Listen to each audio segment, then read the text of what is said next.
Philip, start with you. What can you tell us about what the last little bit here has been like for you since going out of the lineup with the injury? And I believe Rick said that you sort of talked about it maybe not being as bad as some of the concussions you've had in the past. How are you feeling now, and what are you looking forward to in the offseason?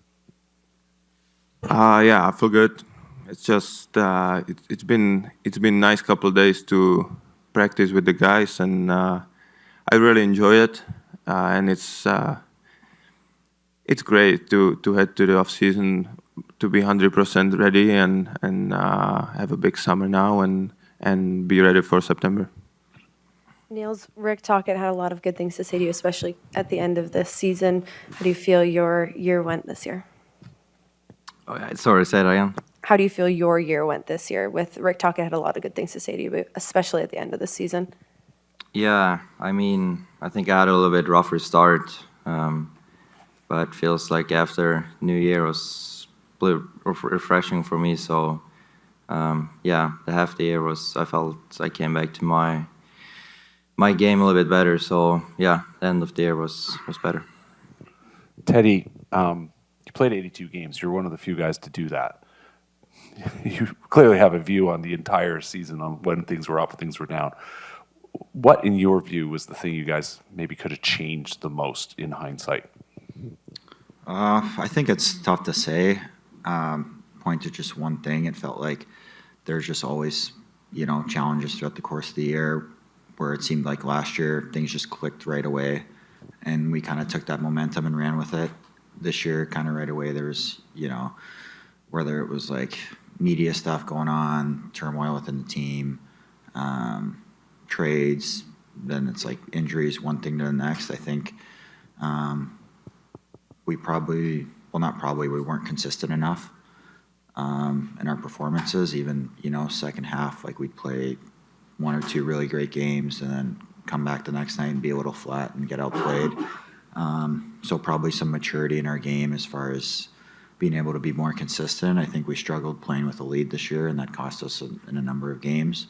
And I think that's kind of same thing as, having a winning mentality, knowing how to win, knowing when to lock it down, when to not take chances, and kind of finding that balance. Because I think sometimes too, when you really try to lock it down and just defend, the other teams come at you in waves, and it's kind of hard to hold on to a lead that time. So that's something we struggled with. But I think the biggest thing is probably consistency, and yeah.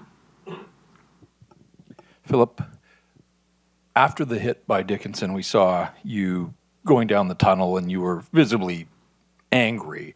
Were you mad at the hit itself, or did you know in that moment that you had suffered another concussion? And what did you think of the hit at that stage of a game that was essentially over?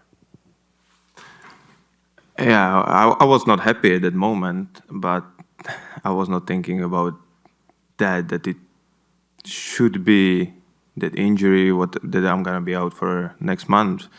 I was just frustrated from a lot of things, and at the time, how I said, I missed the most important month for our team where we were battling for the playoffs, and watching guys battling like that was not easy for me because I want to be on the ice every game. But it was harder for me to go through that because, how I said, I saw them to battle every night, winning the games in overtime, like getting the comebacks, and I was sitting at home and watching the games from my couch. So it was very frustrating, but it is how it is. And in my life, I approach the things that it comes with the reason, and I gotta focus what's in front of me, and how I said, it's a long summer, and I can work on so many things, and hopefully I'm gonna be healthy, and if I'm healthy, I know what I can do on the ice. Dak, obviously a difficult situation for you to go through before and during the early stages of the season. Did you feel like you found your footing at any point, and just where do you think your game finished at this year in terms of being able to carry it over? I don't. Yeah, it was better down the stretch. That's when I felt my best. But overall, yeah, just a disappointing season by my part. And yeah, no, there wasn't really. It was hard to feel good about my game throughout most of the season. But yeah, I started to get it going late, and I just got to build off that and carry that into next season. Dakota, just to follow up, because you missed so much of the first part of the season, does your training change? I mean, do you go into training mode, or is it going to be different than other summers because you missed so much time at the start of this year? I mean, just for the fact that we have a longer summer, that yeah, we'll get started sooner. But yeah, so there's more days to train. So yeah, we'll get started sooner. Nils, we know you're a close friend with Petey. This was a tough season for him, just on the ice. Teddy mentioned the turmoil in the room and all the drama that surrounded that. Was it just observing as a friend, was it tough to see him go through that? And are you confident that he can go into this off season and get better and come back stronger next season?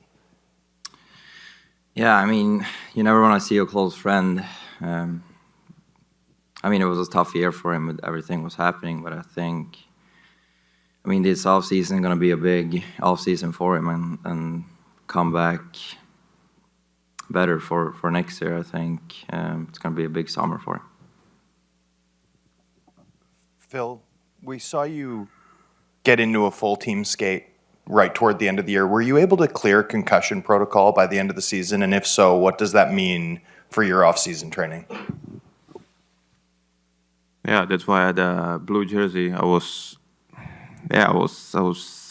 clear, and that was great for my mental part as well. That I could skate with the guys. I could be in the drills like that, and it's huge for summer that I know I can start whenever I want and just go 100% to everything I want to do, and it's big for me and for my, how I said, for my head as well. Just a general question: you guys going to the World Championships? No. Just one more for Dakota. Given sort of what you experienced early in the year, did it just feel like you were always playing catch-up this season in terms of trying to find your game?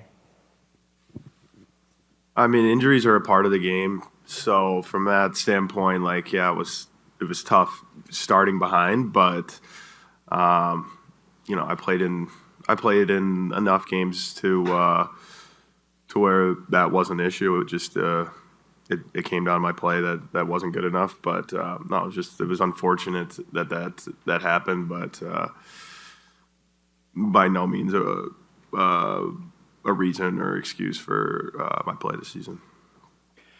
Teddy, one of the positives this season was the penalty kill and the way that it worked its way up to the top three. I think it finished. I know turnover happens, so the personnel may not be back entirely, but if the coaching staff is back and the bulk of the guys that do the heavy lifting are back, is there any reason why the penalty kill can't sort of start at a high level and stay there all next season?